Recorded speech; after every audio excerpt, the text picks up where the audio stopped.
Hello and welcome. I am Thomas Porteous and you're watching NewsX World. Let's take a look at some of the top stories. Donald Trump's new tariffs have taken effect as markets throughout Asia have plunged. He calls the fall in stock a necessary medicine, while the US Treasury Secretary tells citizens there's no reason to fear a recession, despite expert warnings.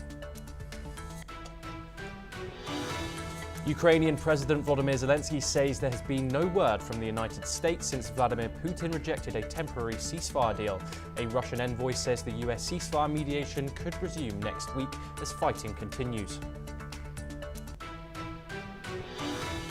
The leader of France's National Rally Party has called for her conviction for embezzling EU funds to a political decision and vowed not to give up her political aspirations.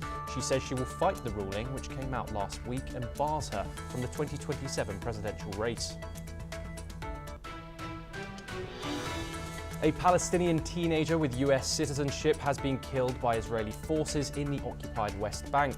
This comes as Gaza rescuers report that Israeli strikes have killed 44 people in the past 24 hours.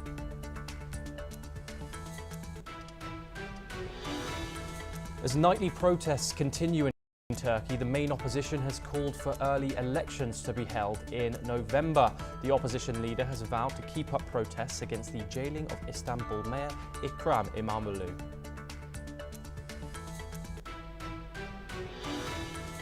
Heavy rains in the Democratic Republic of Congo's capital, Kinshasa, have left around 30 people dead and caused widespread destruction in the city. Flood victims either drowned or died when their homes' walls collapsed.